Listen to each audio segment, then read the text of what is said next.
I read the agenda. Oh, Does that help? well, that's better than what I did. I'm not a city commissioner either. How do I get in, Michael? They should just say it right on the bottom of the computer, the white strip. Oh, that would be too easy. Yeah, it's that secure Yeah. thing there. It's either right there or it's over here. Same thing's up there. Yeah. I know, but I can't read it. I'm too stinking blind to read that. You gotta enlarge that about 3 times. So I didn't need to print it. It's all here. It's here too, yes. Then it'll be And a we'll have it print up too. there. That's what I usually go. There'll be a test afterwards. Can you read it now? Oh, that It's getting is- closer. Yeah, that is. There you go. Now that's better. That's better. Sorry, you know what happens after 50. It's all downhill. I'm with you. Oh my gosh. Are we all here? Let me make sure I got it. I guess I'll have to read his because I can't get logged in. I'm logged in and it'll show me nothing. So you got all the evidence recorded from before the meeting? Oh, there we go. Oh, yeah, it is. You are on mic, you know. You don't know where that's going to. All right, well, let's bring this meeting to order. And did everybody look at the minutes and the agenda? Can I get a motion to approve that? Second? Second. All in favor? Aye. Okay, we're good with that. Go ahead, Mike. Okay. So first we'll go over the housekeeping sections of things. First, we have new members. So Kyle Tarbit's now representing the chamber. He's replacing Steve Owens, who went over to REA. So Kyle, maybe you want to tell the commission about yourself? Or? Sure. Actually, you replaced Steve's boss. Yeah. Yeah. Yep. Yep, so I'm the new CEO of the Chamber of Commerce. I started 2.5 weeks ago. Moved from Twin Falls, Idaho, where I also worked for a Chamber of Commerce for 8.5 years. So I understand membership organizations and business-focused membership organizations in particular. So very excited to be here. I've been married for 15 years and I have 3 kids. So we're settling into the area and really enjoying it. Nice. Well, welcome. Thank We're you. glad to have you. Thanks. Not as much as the chamber is. Yeah. Okay, first item of business is just a general housekeeping issue, so just to remind everyone, here is the sponsorship form for the various events for 2019. We're having a lot of them already taken by sponsors, so all 3 of the movies at the parks are funded now. So the main needs right now, as they always are, is the firework money for 4th of July and then the Winterfest ones too. People are also funding live music for the farmers market, but we could always use more there. We're already issuing contracts for various artists to perform, so we'll actually have performances this year. So. You're thinking positive, right? Yep. Well, we actually are. We've already signed contracts and stuff, so it's not like last year where it was, oh, please come. Right. Yeah. There is actually contracts for that. And then Freedom Festival for 4th of July. It's just trying to raise funds for the music and entertainment, which we'll have this year. And then also the Bouncy House. Fall Festival, same thing, and that got quite a few people over here. And then Winterfest, it's covering all those activities as well during that, because we also, for this year, want to incorporate a bouncy house and things like that into the Winterfest activities as well. So, so yeah, make sure to pass that around, because any backup on that would be great, because we fund what we can, but we can't fund all of it. The next item is the farmers market, so that's coming up as well, and we're having people sign up steadily, so that's going good. We have the registration form in the handbook that just goes over the various rules, because that was one of the things we learned through our surveys last year, that while last year was cheaper to go to farmer's market, it seemed that folks were a little irritated that there wasn't music and there wasn't really some sort of semblance of order. It was pretty much anyone that paid could attend. It came off more like a flea market instead of a farmer's market. So it seemed like since there's actually a handbook now and stuff going on, people like that. So yeah, that's already started on the end of May, and they'll go through September. Basically from 4 to 8 p.m. we're extending that an hour, so that way folks coming off of work can attend the farmer's market. And it'll also go right into movies at the park, the nights we have that over at Lions Park. So please tell folks to sign up so we have an even bigger market this year, but it seems to be going well so far. So any questions on any of those? So if a vendor signs up and they have to be there till 8? Pretty much? Yeah, unless they let us know otherwise, Okay. but generally, yeah. Okay, just wondering. Yep. Do we have any food vendors signed up yet? Yeah, Okay, yep. good. And we're getting more. Awesome. So, Okay. yeah, because we started earlier this year. The past years, it was somewhat like, oh, we have a month. Let's see what we can get. Yeah. Are the hours different from the Walla Walla downtown? Yeah. So that a vendor could participate in both if they Yeah. wanted to? Yep. Okay, great. Yeah, so Milton Freewater, their market tends to be on Wednesdays, and that's the city and the Oregon Mhm. side. And then the Walla Walla market, that one goes Saturday in the mornings, and then ours is Thursday nights. Perfect. So, yep. Are you gonna limit anybody, Mike, as far as like food vendors? Huh? Are you gonna limit the amount of food vendors or anything like that? I mean, Or are you just gonna let the market take care of itself? I will likely let the market take care of itself. I mean, Okay. we'll see how this year goes, and if there's an overabundance, then we can revisit that, but Sure. it seems like it's pretty much taken care of itself in the past. So. Good. Yeah. Another issue I just wanted to bring out to everyone's attention was one of our businesses just had a 20th anniversary. It's a company called Rack and Maintenance Source. So they're over at the one industrial property we have in town on Whitman Drive over on Evans, the old warehouse over there. So they just had 20 years. So just want to let everyone be aware of that. The next one that I wanted to share with you on, this is a very big study, is C Street and Myra Road.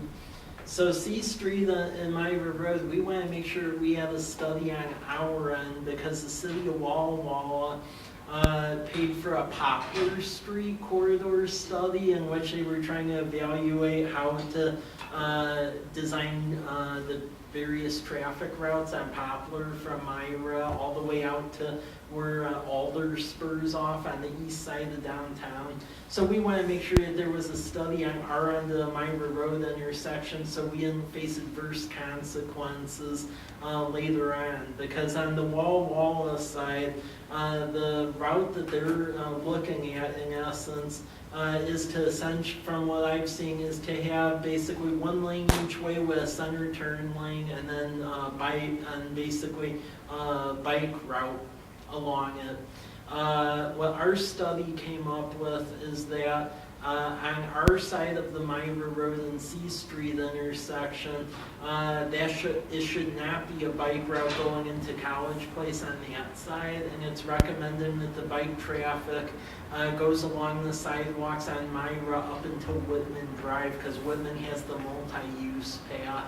And it's also saying that in a couple of years on our side of the Myra Road, we should likely construct a right turn lane heading out of College Place, because the queuing distances are such that there are a couple of times where it actually backs up in front of the Home Depot egresses and it causes an issue there.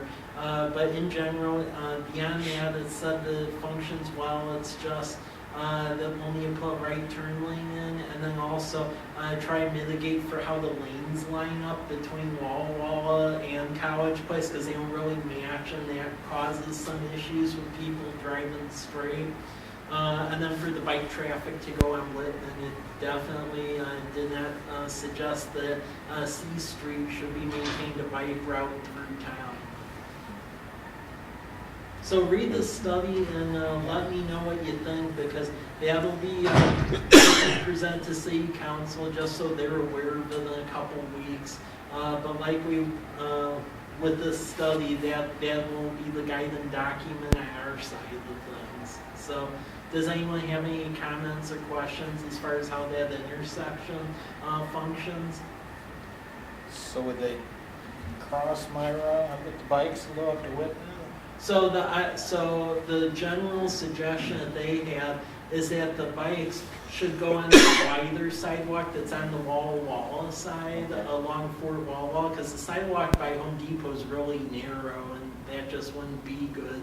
And there's already a pedestrian crossing signal at Whitman in Myra, so it would be fairly easy if you marked it the proper way on the sidewalk on the Walla Walla side, just to divert bike traffic that way and then go right down Whitman. So which side of Poplar is the bike path on the Walla Walla side? Well, so on Walla Walla side, the lanes are actually in the street, so it isn't like a formal. So is it both sides or just one side? Both sides. Okay. Yeah, it's actually like narrowing up the traffic component of Poplar. I'll open me up here.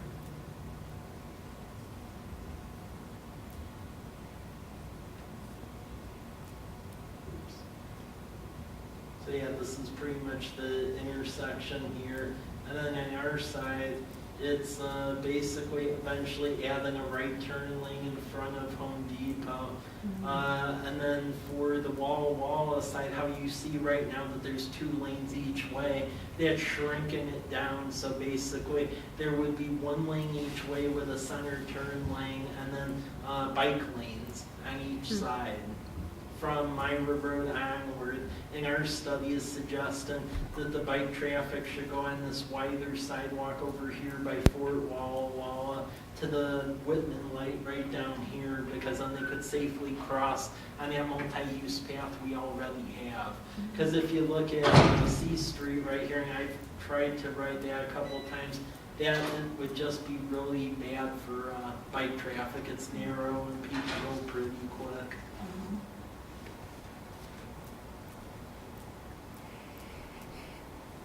And then yeah, it's just adjusting the lanes too so they match, because you can see it comes in at a weird angle.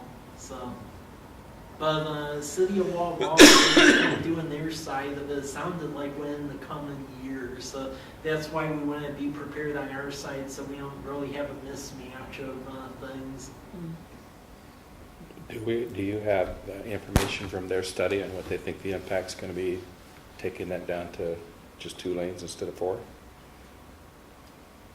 They have a study online, and they think it's a bit negligible. I think people get used to it. I definitely think there is going to be an impact, though, to that, because Poplar over there really functions from an arterial perspective. As a bicyclist, I definitely see the need that there needs to be bike traffic being diverted somewhere, since Rose Street doesn't have anything either.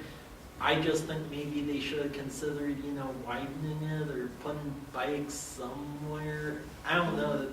There could be an issue, just springing that like they wanted to.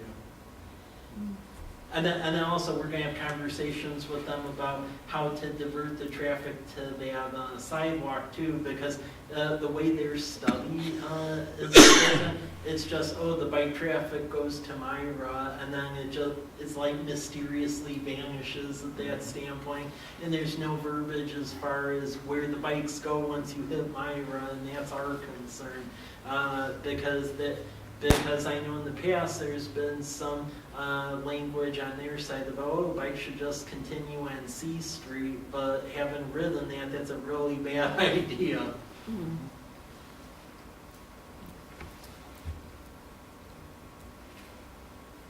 So I don't know if you have any additional comments or questions I need to relay to our consultants. Our study is really an objective study, because one of the things we also made sure of is we actually got a separate contractor from who Wall was using, because we wanted the independent third party to really look at this, so.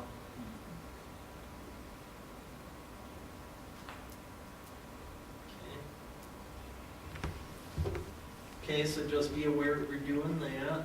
And then the next thing I just wanted to let you all know about is later on this year, there may be an election, just because we finally want to get a verdict one way or another where people are on this, because this has been the proverbial issue since I've been here. There's people who feel really passionately one way or the other, and it's the one thing where everyone seems to have an opinion on it, but it never was taken to the end yard line to finish it. Which is library services. So Kyle, just to let you know about this, College Place is a little weird this way in that from a library service standpoint, we're like the donut hole of Walla Walla County for library services. So the unincorporated areas, and then Prescott, and then Burbank, which is also unincorporated, and Waitsburg, they have library services. Waitsburg has their own library. The other areas have the rural library. And then the city of Walla Walla has its own library, and College Place has no library. And that's just has caused issues for many years, because Walla Walla has, they've went up and down in a bunch of ways with what they've charged for essentially the library card every year. And then with the rural library district, I know in the past they acquired property right next to College Place High School, and this was long before I got here, but then because we weren't in the district, that made a set of its own issues. So really, since Harvey and I have gotten here, this has been the thing. It just keeps coming up at all the state of the city addresses. When we did coffee with the mayor, people want to know one way or another what's ever happening with this. So at the workshop, we interviewed we've had a bunch of workshops on this where we were interviewing potential providers. We interviewed City of Walla Walla. That was dropped fairly immediately because they wanted about $150,000 a year to start, and it was conveyed to us that they would never establish a facility in College Place, and the whole point of it is, to have a facility in College Place. So that didn't really make any sense, that there would still be the expectation that people would need to find a way over there. The next two that we reviewed is the Rural Library District, and they have a branch over Plaza Way, over Plaza and 125, and then they still own the property over adjacent to the high school, and then they have a service center too. So they gave Rhonda Gould, who's the executive director, and Doug's on the board. I'm no longer on the board. Oh, you aren't on the board? No, I resigned a couple months ago. Oh, okay. Just because of time constraints. Oh, okay. Well, he was on the board. but I have all the backstory. Yeah. Yeah, so stuff that I leave out, you could add to it, because I think it's yeah. important for business community to know. So we interviewed Rural Library District since Rhonda's been on board, and things have run really well that way. And they gave a presentation, and there's another agency called the Mid-Columbia Library District, and it's a district like the Rural Library, except they also do contract for services too. So they have district libraries like out in the Tri-Cities area, but then they also do contract for services out in like Othello and a bunch of other areas. So we evaluated those two options. The issue with Mid-Columbia is because the taxing district part of it doesn't take into account Walla Walla County. We would have to do a levy, but then in addition to that, it's a contract for services. So the city at the end of the day would be responsible for all the capital, and it turned into a nightmare that way because it's all the capital. They really can't put money into it because it isn't part of the taxing district. And we'd have to have an independent library board as one of the advisory boards in the city, and it would just get really weird. With the rural library district, basically, since they have the geographic coverage area for everything except Walla and College Place, it's just a mere annexation. And the other concern too is that since the Mid-Columbia Library would be a contract for services, you have to have a supermajority, which is 60% of the vote. With the annexation, because it's just a simple annexation, it's the 50%, so it's the simple majority. So really what's happening is the next council meeting on March 12th, City Council is planning, it sounds like, to vote on the resolution saying that, hey, we want to put this to the voters. From there, the Rural Library District Board also has to do the same, and then the county commissioners have to say we're cool with it, and then it goes on to vote. It'd be sometime later this year, but that's where it looks like all of this is going at. So that way we can put it to rest one way or another. It's, do people want it or do they not want it? And it's, if they do want it, they need to pay for it, and if they don't want it, then that's fine, but then that puts it to rest that they don't want it. So, because that's something biking around this community, everyone has an opinion on this. Strong opinion. Very strong opinion. and the other thing is, if we do annex in a rural library district, we do have interim space. Because the city actually does own the Lions Club building over at Lions Park.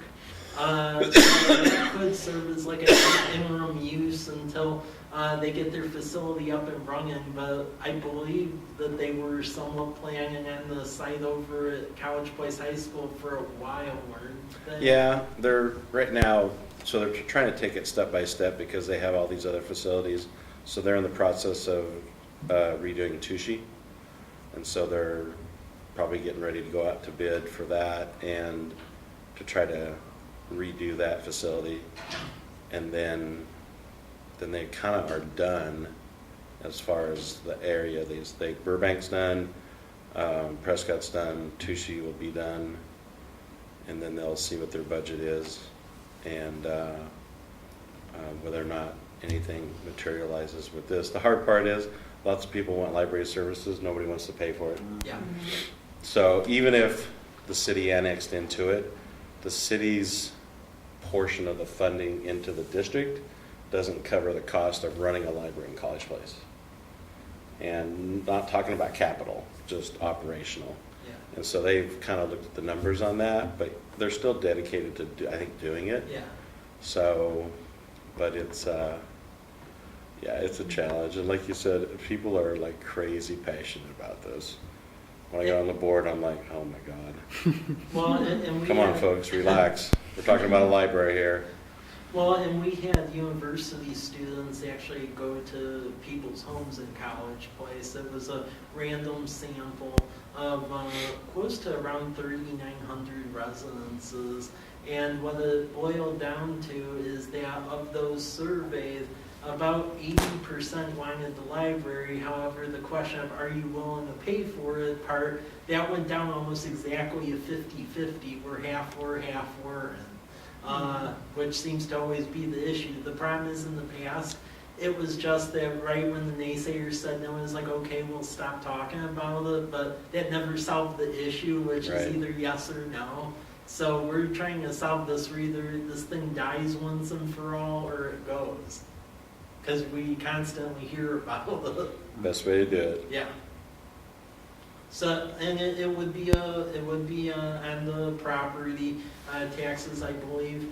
Rural Library District is about 47 cents per thousand. That out of all the library district options, that is the cheapest. One of the worst things you can do, which I've heard folks suggest, in Liberty Lake is a shining example of why you don't do this, is they're like, oh, well, city should just do it. And when you do that, there's a lot of costs that people don't take into account, such as how to check out books, book collection, facility costs, just in general being part of the organization. I know when Liberty Lake was founded in the early 2000s, they originally were looking at being part of the Spokane County system, but because they felt they could do better, they went to their own system. And if you look at their budget now, I mean, that then eats up about as much money as the police department Oh my does gosh. over there. So you end up in a rabbit hole where if you do your own, you can't afford it. And I think that's a situation that City of Walla Walla is starting to also understand as well, because there's a lot of fiscal outliers to that. Well, everything changed about, what's it been, 5-6 years ago when the rural library started really evaluating how much they were paying the city Yeah. for rural residents who wanted to go to the city. And it was over $100,000 a year. And yet, when they looked at paying for just actually the cards, it was like less than $10,000 a year. And so when they lost that out of their budget over there, because they don't have a line item in the budget, it's just in the general fund. Yeah. So they start cutting back hours and all this type of stuff, and libraries all over are facing the same thing. So, The one test case that we did do for this, just to try to understand what the need is that last year we actually ran a little pilot program where as long as you proved that you were a resident in a college place, we struck in-room deals to essentially pay for library cards for a rural library district or City of Walla Walla library, but we only allocated like about $4,000 to it.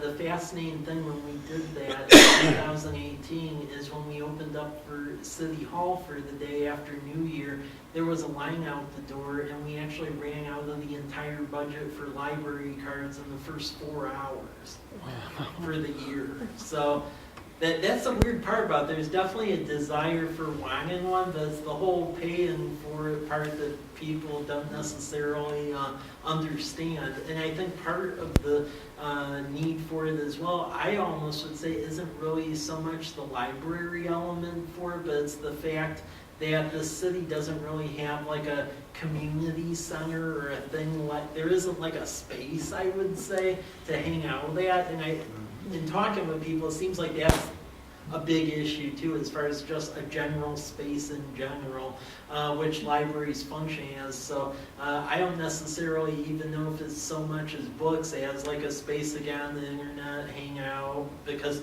we're a growing city and we really don't have that general space at the moment. But I just thought I'd let you all know, because I know that people have very strong opinions on this, and it's appeared, reappeared, disappeared. I mean, my records, this thing's been going on for the last like 22 years as far as it becoming an issue, then it just shuts down and then it comes up again. So we just want to bring it to a head, and whatever happens, and we'll move on. So, any question? Okay. Next item to go over is just the legislative activities for 2019.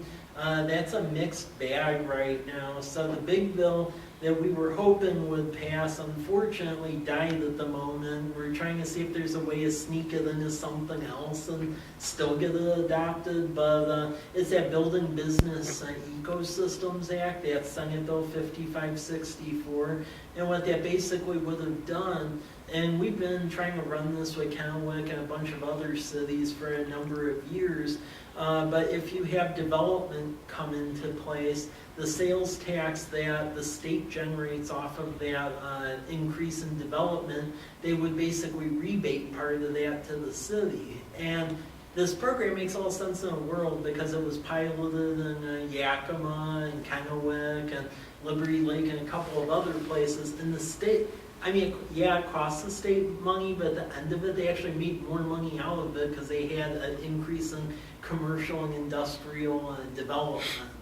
And for some reason, how things are going right now is that the way both houses are held at the moment in Olympia, it's like exactly the opposite is how it would be in Illinois, how the power is over there. Over here, the Democrats actually don't want it. They don't believe in economic development incentives because it's a race to the bottom, from what we were told.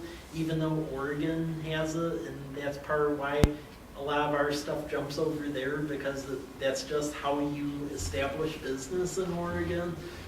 So that's going to continue to be an issue because Oregon has a number of programs and the state of Washington doesn't really have anything that way. But for now it's dead. Our lobbyist is looking to see if there's something else at the end of it when they try to concur bills at the end of legislative session, if there's a way to spin up a certain portion of it to get it into play. Because the pilot of the program proved successful, but for some reason there's just philosophical grandstanding at it. And there is actually enough people who want to support it, but the big issue is that the Frank Chop, who apparently has the house, he doesn't want to call it. He's refusing to put it on the calendar. So. Yeah, Oregon does really well with their tax income and financing. Oh, I know. I worked there with urban renewal and enterprise zones. You can get a bunch of stuff to happen.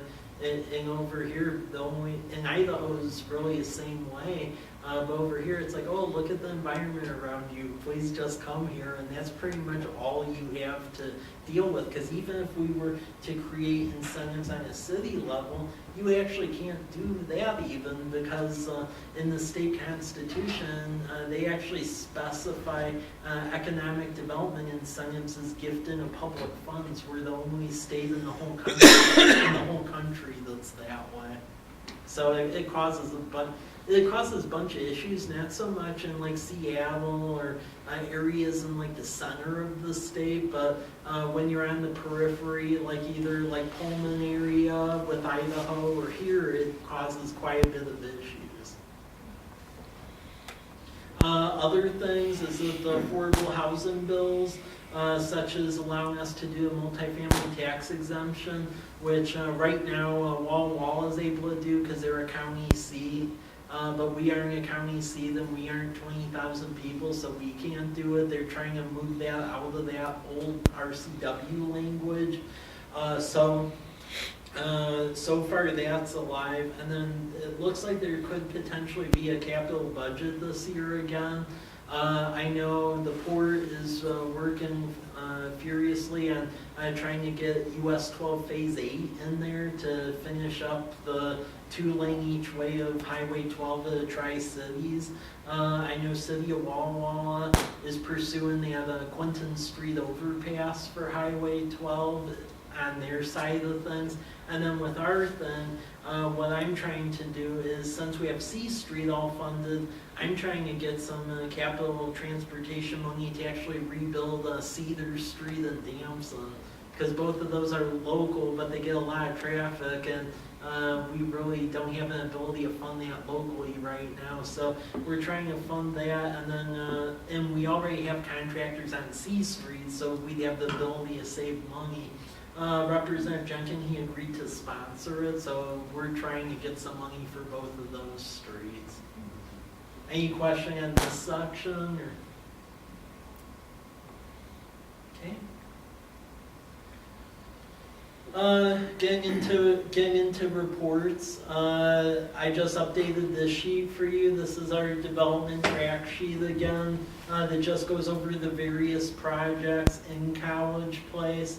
And if the various projects can be named, they are named, but if they have an abbreviation, that means they aren't sold on our site yet, or there's a non-disclosure agreement out for that. So the gas station convenience store, Myra Road and Whitman, that's getting really close. We're just working with Walla Walla on right turn in, right turn out on Myra, because they own that, we don't. So that always is interesting. Hop Thief, which is going to be a tap house brewery concept by Justin Watson down by Les Schwab. Their plans are all turned in. That looks like that will be on schedule to hit during the summer. So that's good. Walmart area, there's a new fast food establishment looking over there, as well as a hotel. Is that McDonald's, MD? Yeah, well, hey, it could be what you think. As I said, use your imagination on the abbreviations, and and you may be able to get it. So there is also a hotel over there as well that is looking at locating. The big issue with the hotels, and I know Visit Wall Wall is working to try to fix this, but we have really good occupancy on the weekends and in the summer and the spring and the fall, but in the winter, like basically right through now, it's really bad, which is the part they're trying to figure out. That's what that whole February for Foodies thing is, and other activities like that. But our occupancy rate in the valley this time of the year is down around 30%. And usually they only like build additional hotels if like most of the time you're hovering around the 70 to 80% mark. So the fact that we drop off that much in the winter is a bit of an issue. So, and then Project FM, which again, use your imagination and you could figure that one out. That's for the McKiernan Christensen site across from the high school. They continue looking at that. Really, the big thing that's holding them up is the sanitary sewer, which we're running. So the agreement, which y'all passed the last meeting, recommended for adoption with Mike and Craig, that ended up passing City Council.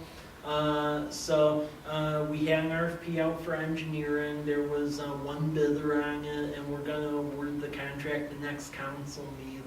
So the general notion on that is to get all the engineering done this year and then go to construction next year, because this end user has a time frame where they would like to be in sometime within 2021, 2022, so that way we make it a usable site. So that's a big one. Human Being, which is another coffee shop. They have the lease on the property. We've not heard from them though, so we're trying to figure out exactly what's going on with that. Project Burgers, another fast food establishment. That one I'm more excited about because that's one I've been wanting for a while, and that's getting pretty close to getting done. Project D is a sit-down restaurant. That one, really what that's going to be contingent on is Myra Road and 125 when Wall converts that intersection to a roundabout. As part of that, we'll finally get a left turn lane into Commercial Drive, because that's what's held up any of that from being developed, because they need the left turn lane. So once we get that finally opens Commercial Drive up where it can be commercial, because right now that's why you don't really see a ton of commercial on Commercial Drive. So What about those overhead lines on that corner there that go across that lot? Are they going to be redoing that? That part I do not know about. That's on Wall's court. The main thing that we've communicated to them is we won't stand in their way on that intersection as long as we get our left turn lane. You're talking about our 230 line, it isn't going anywhere. Okay, well. That's the main grid transmission. Well, and in talking with the end user, it seemed like they weren't as concerned about that per se. It was just they wanted their left turn.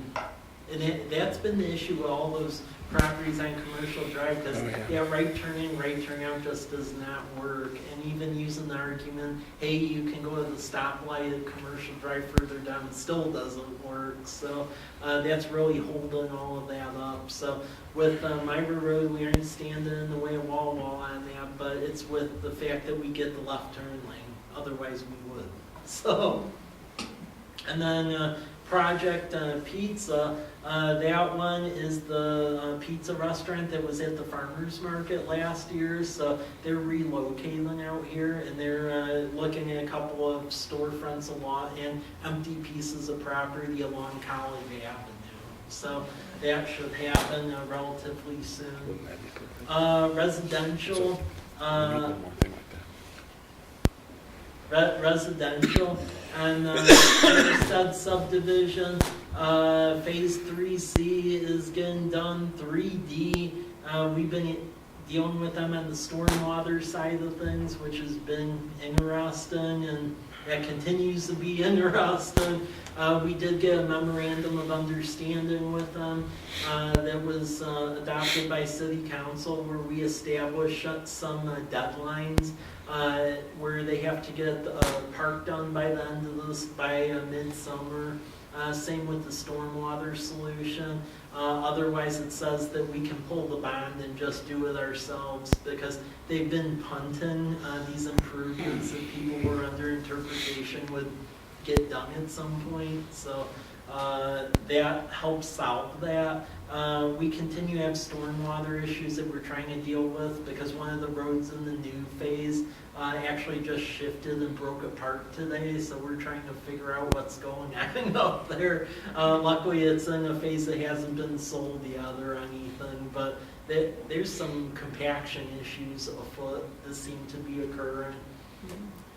Villages of Fort Walla Walla, that's another one that would finish out the development behind Home Depot, so the apartments. So we're just awaiting some final plans for them, but they can move when they want to. Stepper Edition, which is C Street in Della, that's a bigger piece of property that just had like a home on it. That's going to be some apartments, so we permitted it, and they can break ground. Country Estates, where the former Port Farmhouse was at, they are looking to add 6 to 7 more units over there, so that's moving through. Sermon Development, which is basically a U-shaped house on Spitzenberg. He wants to basically put in apartments on that property to replace the home. We have greenlighted that through plan and contingent on a fire hydrant test with a green tank, because we need to make sure that fire flows can be met for that. On the west side of town, Murray Development putting some single-family homes over on 12th Street past Bade. That looks like that's going, so we continue to work with them for that. Stone Creek Development, that's the Mike McKiernan and Craig Christensen site. Really all that's contingent on the sewer going. So I've talked with a bunch of developers. As soon as we have the wastewater going, I think there'll be a lot of movement over there. And then Project 8, that is a chunk of property. It was an unincorporated island on 8th Street, right past Elm as you're going toward Lions Park. But they petitioned to annex into the city. It's actually our former police detective who just retired. Now he's becoming a developer. So Roger Maidman, he's doing that project. So it was annexed into the city, and we believe they'll be able to get about 12 structures on that. So that's one less unincorporated island. So that was finally done. But that's what's been going on for this month. So any questions on that?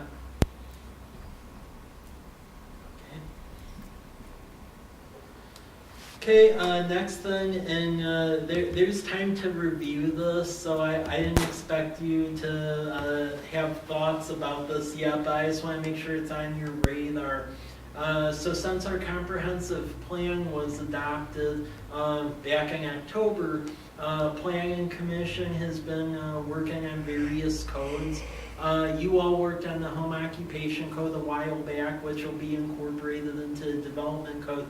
And as I said, there's other pieces that the other commissions are working on. So I attached this for you all to look at, and let me know if you have any thoughts on it or tweaks to it. But basically regulations to allow more accessory dwelling units in the residential districts, some limited tiny homes by adopting the Appendix Q of the International Building Code, and then subdivisions, essentially putting in some languages in there, tightening up stuff about when you can and can't do a planned urban development, because we're still having it where you can do it in limited circumstances, but what we found in the past is that there were developers and pretty much everyone who was using that to negate the development code, and it was becoming where there was no standard at all, which is just bad. So we're trying to tighten that up. So the goal here is that we would like to get the development code on the books by the end of June. So Planning Commission has worked on this, as well as some street cross sections. So just saying that, hey, when you put in a new street, there should be a planting strip with trees and sidewalks and, you know, common fare like that. So please take a look at it and let me know what your thoughts are on that, because we want that to move by the summer. So any questions on this piece, or? And I attached stuff that they've worked on already, but they are working on other things as well, such as code to potentially allow food cart pods, tiny homes, also the sign code. Sign code would basically just say that, hey, if you have temporary signs out for yard sales and stuff like that, that doesn't mean you keep them out there forever after it's been long gone. Take them down or there's a fine, because we have folks that, you know, leave them up for months, and that's not right. Also, a demolition delay ordinance. Walla has this on the books, and it's for historic buildings. Just that building deemed historic, if the owner ends up wanting to demolish it, that there's basically a stay of demolition for about 60 days for folks to try to work with them to figure out alternate means. And that's come to the forefront because the poor farmhouse was demolished quickly, and a number of folks in town were not too thrilled about that, because that was one of the few like really historic structures in the city, and it was demoed. So, and Walla had this on the books, where if we had a little bit of time, we could have potentially negated what the outcome was, but because there was nothing on the books, we had to issue the demo permits, and we had meetings with them to try to come up with alternate means to either move it somewhere or do something, but by the time I came back from vacation, it was demolished, so that ended, they moved quick on it. Yeah. So, any questions on development code piece? Okay. And then the last option, and we're going to put this to a survey.